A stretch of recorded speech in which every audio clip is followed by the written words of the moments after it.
اس کی نگاہوں میں وہ منظر گھومنے لگے جب وہ تینوں بہن بھائی اپنے آنگن میں اٹکھیلیاں کر رہے ہوتے تھے، کبھی آنکھ مچولی، کبھی ایک دوسرے کو پکڑنا، کبھی دوسرے کا کھلونا چھین کر چھپا دینا، جھوٹی قسمیں کھا کھا کر دوسرے کو یقین دلانا کہ اس کا کھلونا میرے پاس تو نہیں ہے۔ بابا کی ڈانٹ اور ماں کی پیار بھری گھر کی خوشیوں بھرا آنگن یہ ایک دم خزا زدہ ہو گیا تھا۔ آمنہ کی آنکھیں ایک بار پھر بھیگنے لگی تھیں۔ ماں جی اور بابا خوش ہوں گے یا ناراض، اس بات کا فیصلہ بھی ہونا تھا۔ وہ باعزت بری تھی کیونکہ اس نے افی سے خود کچھ نہ مانگا تھا۔ اس نے تو بہن کی سالگرہ کا دن یاد رکھنے والے بھائی کو دیکھا بھی نہ تھا۔ اس بار بھی افی نے اس کی پیدائش کا دن تاریخ یاد رکھی تھی۔ ماں جی تو خوشی کے مارے رونے لگیں گی، جبکہ ابراہیم نے بھی چمکتی آنکھوں سے اس بات کا شکر ادا کیا کہ افی زندہ ہے۔ آمنہ نے کچھ دیر آرام کرنے کے بعد افی کا بھیجا ہوا سوٹ پہنا اور جوتا پہن کر جب وہ اپنے کمرے سے باہر آئی تو عائشہ بی بی سو بلائے لینے لگی۔ اس نے عائشہ بی بی کو پہلے ہی بتا دیا تھا کہ وہ آج کمپنی کی طرف سے دعوت پر جا رہی ہے۔ انہوں نے بتھیرا کہا تھا جگنو کے ساتھ چلی جاؤ، وہ تمہیں چھوڑ کر واپس آ جائے گا، مگر آمنہ نے اپنی منوائی۔ یا پھر وہ جگنو کو تمام فرم کے سامنے تماشا نہ بننے دینا چاہتی تھی یا پھر وہ خود تماشا نہ بننا چاہتی تھی۔ شالیمار ایک بہترین ریسٹورنٹ تھا جس میں شہر کی سلجھی اور باوقار شخصیات اور فیملیز کھانا کھانا پسند کرتی تھی۔ احمد کا تعلق جس طرح ایک ملٹی انٹرنیشنل فرم اور اچھے گھرانے سے تھا، شہر میں ایک بھی اس سے اچھا اور مہنگا ریسٹورنٹ ہوتا تو وہ فرم کے تمام لوگوں کو وہاں دعوت دے دیتا۔ شالیمار میں کھانا آمنہ کے لیے بھی اعزاز تھا۔ وہ شالیمار سے چند میٹر پہلے ہی رکشہ سے اتر گئی۔ وہ چلتی ہوئی شالیمار کے وسیع و عریض گیٹ سے اندر داخل ہوئی تو دروازے پر کھڑے باوردی دربان نے دروازہ کھول کر اسے ہوٹل کی خوبصورت عمارت میں داخل ہونے سے پہلے سلام کیا۔ ہال بالکل خالی پڑا ہوا تھا۔ وہ ہونکوں کی طرح خالی ہال کو دیکھتی رہ گئی۔ ایک بار تو اسے ایسا لگا کہ احمد اور پوری فرم نے اس کے ساتھ مذاق کیا ہے، مگر جلد ہی اس کی حیرانگی اور پریشانی دور کرنے کے لیے ایک باوردی ویٹر نے اسے دوسری طرف اشارہ کیا۔ وہ باوقار انداز میں چلتی ہوئی دوسرے ہال کی طرف بڑھ گئی۔ یہ پہلے کی نسبت قدرے چھوٹا ہال تھا، مگر اس کی تمام میزوں پر خوبصورت رنگوں میں کینڈلز جگمگا رہی تھیں۔ حیرت میں اضافہ کرنے والی بات ہنوز برقرار تھی کیونکہ یہ ہال بھی کسی قسم کے نفوس سے خالی تھا۔ اب وہ چلتی ہوئی ہال کے درمیان پہنچ گئی تو ایک دم اس کی آنکھیں تیز اور دودھیا سی روشنی سے چکا چوندھ ہو گئیں۔ وہ حیرانگی سے نظریں گھما کر چاروں طرف دیکھنے لگی مگر اسے کوئی بھی نظر نہ آیا۔ یہ بات گھبرانے اور پریشان ہونے والی تھی، مگر آمنہ پر اعتماد وجود کے ساتھ خوشگوار حیرت کا مقابلہ کر رہی تھی۔ ایک دم ہال کی دیواروں سے happy birthday to you, happy birthday to you کا میٹھا میٹھا سانگ چلنے لگا۔ اس کی حیرت اور استعجاب کی علامت کو مزید گہرائی میں ڈھکیلنے کے لیے ایک طرف سے احمد تالی بجاتا ہوا مسکراتا ہوا چلا رہا تھا۔ اس نے بہترین تراش خراش کا سوٹ پہنا ہوا تھا۔ اس کے لبوں پر پھیلی ہوئی مسکان کسی بھی نوجوان لڑکی کو قتل کرنے کے لیے کافی تھی۔ آمنہ کو اس کی یہ شرارت اچھی لگی۔ دل کی دھڑکنوں کو احمد احمد کی صدائیں ملنے لگیں۔ آج آنکھیں بھی بے ایمان ہو گئی تھیں۔ بار بار اٹھنے کی بجائے محبت اور قربان ہو جانے والی ادا سے بغیر پلکے جھپکے ہی احمد کے انداز اور پروقار سراپے میں کھو گئی تھی۔ وہ چلتا ہوا آمنہ کے قریب آ کر کھڑا ہو گیا۔ وہ آمنہ کو محبت بھرے انداز سے دیکھنے لگا۔ چند لمحات نے ہی ان دونوں کی اندرونی کیفیت اتھل پتھل کر کے رکھ دی تھی۔ آمنہ کے لرزتے کانپتے ہونٹ کچھ کہنے کو بےتاب ہو رہے تھے مگر زبان ساتھ نہ دے پا رہی تھی۔ وہ دھڑکنوں کو احمد نام کی صدائیں دینے سے روکنا چاہتی تھی مگر اس کا ان شرارتی دھڑکنوں پر اختیار نہ تھا۔ وہ اپنی آنکھوں کو دیدار یار سے منع کرنے کے لیے جھکانا چاہتی تھی مگر پلکوں نے اس کے ارادوں کے ساتھ بغاوت کر دی تھی۔ احمد نے نہ جانے کب سے آمنہ کو دل میں بسا لیا تھا۔ اسے خود بھی خبر نہ ہوئی تھی کہ آمنہ کب چپکے سے اس کے دل میں آ کر بیٹھ گئی تھی۔ وہ سوتے جاگتے بھی اسی کے سپنے دیکھا کرتا تھا۔ اس کی شادی جس طرح برے اور بھونڈے انداز میں ناکام ہوئی تھی وہ اندر سے ٹوٹ پھوٹ گیا تھا، مگر اس کی زندگی میں خوشیوں نے چند دنوں بعد ہی آمنہ کی شکل میں قدم رکھ دیا تھا۔ اسے پہلے ہی آمنہ کی دل پر دی گئی دستک سن کر دل کے کواڑ کھولنے پڑے تھے۔ اس دل کے مندر میں داسی بنا کر وہ چپکے چپکے اس کی پوجا کرتا رہا تھا، مگر اب زیادہ دنوں اور مہینوں تک وہ اس کھیل کو جاری نہ رکھنا چاہتا تھا، مبادا کہ اس کی چوری پکڑ لی جائے۔ وہ اب اپنے دل کی آواز دل کی گہرائیوں سے نکال کر آمنہ کے دل میں اتارنا چاہتا تھا، اور اس سے اچھا موقع اسے کبھی نہ مل سکتا تھا۔ وہ ایک ٹیبل پر بیٹھ چکے تو آمنہ کو ایک بار پھر چونک جانا پڑا، کیونکہ ہال کی تیز روشنی یکدم بند ہو گئی تھی۔ میزوں پر پڑی ہوئی مختلف رنگوں کی موم بتیاں ماحول کو خوبصورت بنا رہی تھی۔ آمنہ اپنی حیثیت اور خاندان کو دیکھتے ہوئے اپنے جذبات کا اظہار نہ کر سکی تھی۔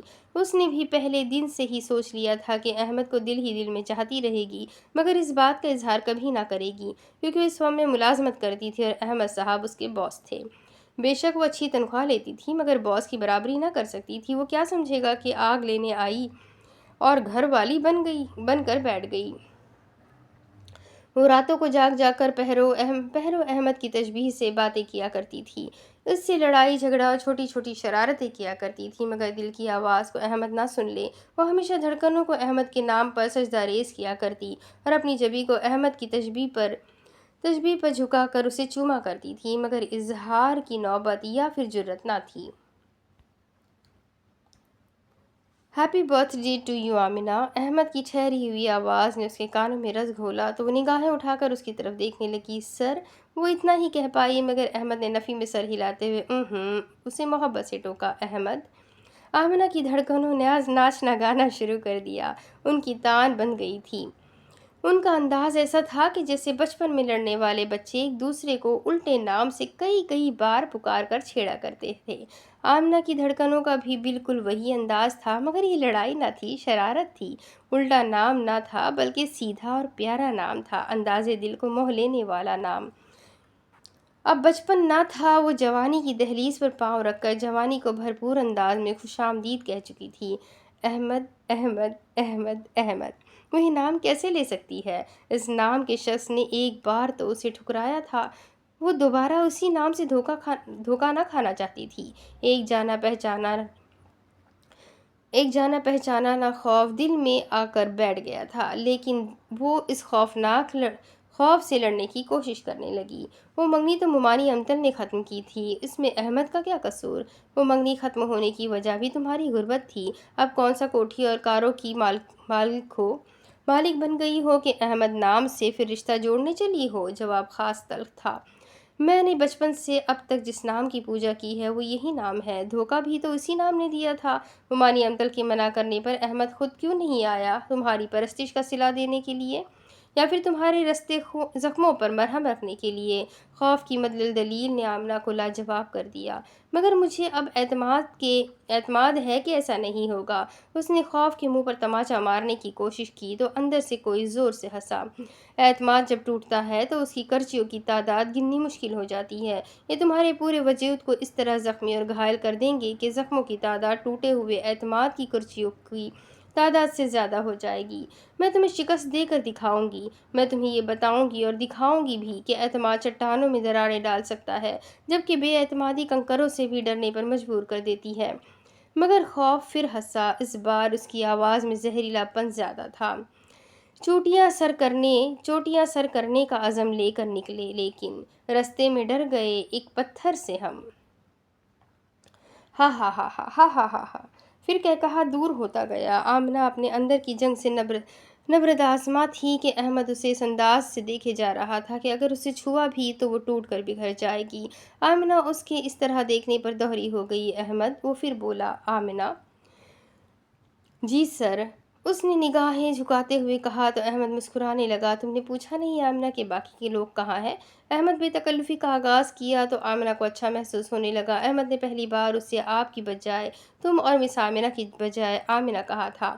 میں باقی سب لوگوں سے بھی پیار کرتا ہوں۔ وہ ٹھہرے ہوئے لہجے میں گفتگو کرنے لگا۔ میں نے تمہارے برتھ ڈے کی خوشی میں کل فیکٹری میں ہی ایک چھوٹے سے فنکشن کا اہتمام کیا تھا، مگر میں محبت صرف تم سے کرتا ہوں، صرف تم سے۔ آمنہ اس کی طرف سے محبت کا برملا اظہار سن کر اندر کے خوف کو طنز کرنے لگی۔ اب کیا کہتے ہو؟ وہ دل میں چھپے خوف سے لڑتی ہوئی بولی۔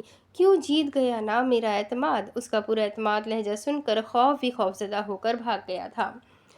آپ بہت بڑی بات کر رہے ہیں سر۔ آمنہ آمنہ، محبت کیا ہے؟ اس کا مختصر سا سوال کئی جوابات سے بھی حل نہیں ہو سکتا تھا۔ آمنہ صرف اس کی گہری آنکھوں میں ہی دیکھ کر رہ گئی۔ میں نے تمہیں پوجا ہے، چاہا ہے، پرستش کی ہے، راتوں کو اٹھ کر اللہ سے تمہارا ساتھ مانگا ہے۔ ہو سکتا ہے میرے اظہار کا طریقہ غلط ہو، موقع، مناسبت یا پھر الفاظ ہی غلط ہو۔ اس نے ہمت کر کے آمنہ کے ہاتھ پکڑ لیے۔ وہ سر تا پاؤں لرز گئی۔ تمہاری خوبصورتی اور پاکیزگی کی قسم کھا کر کہتا ہوں کہ اس دل نے تمہیں اتھاہ گہرائیوں سے چاہا ہے۔ میری یہ کمتر اور حقیر الفاظ تمہارے خوبصورت پیرہن کی دلاویز مسکان کی، گلابوں کی پنکھڑی جیسے ہونٹوں کی، جھیل سی گہری آنکھوں کی، خوبصورتی سے سجی ناک اور چاند کی چاندنی کو شرمانے والے چہرے کی تعریف سے قاصر ہے۔ آمنہ اس کے انداز گفتگو سے شرما رہی تھی۔ وہ اس ملک کا کامیاب بزنس مین تھا، مگر محبت نے اسے شاعر اور آمنہ کے سراپے حسن نے اسے دیوانہ بنا دیا تھا۔ راہوں میں پڑے ہوئے سونے کے سکے کو ہر کوئی اٹھانے کے لیے جھک جاتا ہے۔ آمنہ نے آہستگی سے ہاتھ چھڑانے چاہے، مگر احمد کی محبت پرزور تھی۔ اپنے نام، مرتبے، حیثیت، ذات، برادری کی پرواہ کیے بغیر اس سکے کو اٹھانے والا اور بھی امیر بننا چاہتا ہے۔ مگر میں سونے کا سکہ نہیں ہوں سر، میں تو وہ کھوٹا سکہ ہوں جس پر اس کی قیمت کی جگہ غربت کا جرم لکھا ہوا ہے۔ میں ایک اچھے خاندان سے تعلق رکھتی ہوں۔ میری اچھی تربیت اور پرورش میرے والدین کی مجھ سے محبت کا نتیجہ ہے۔ وہی مخصوص انداز، ٹھہرا ہوا لہجہ، محبت کی چاشنی میں ڈوبے ہوئے الفاظ، عشق اور خلوص کا پیرہن اوڑھ کر احمد کی زبان سے ادا ہو رہے تھے۔ میں کوئی فلرٹ نہیں کر رہا، مجھے اس بات سے کوئی غرض نہیں ہے کہ تم میری فرم میں ورکر ہو، بلکہ میں تقدیر کی بھول پر خوش ہوں کہ اس نے تمہیں ایک ایسے روپ میں میرے پاس بھیجا کہ میں اونچ نیچ اور ذات پات کی قید سے نکل کر محبت کی ذات کا قیدی بن گیا۔ میری اور آپ کی حیثیت میں بہت فرق ہے سر۔ خون اور چور زبان، خوف اور چور زبان سے الفاظ کے راستے باہر نکل آئے۔ وہ مسکرا رہے تھے کہ ہم جیت گئے۔ وہ آمنہ کے ہاتھ چھوڑتا ہوا بولا، اب جو بھی بات ہوگی تمہاری طرف سے شروع ہوگی اور اس میں میں، احمد اور تم آمنہ ہوگی، دیٹس آل۔ وہ ٹیبل پر ہاتھ مارتا ہوا بولا تو آمنہ اس کے پیار بھرے انداز پر دل و جان سے قربان ہو گئی، مگر زبان اس کا ساتھ نہیں دے رہی تھی۔ وہ اتنے امیر آدمی کا نام کیسے لے سکتی ہے؟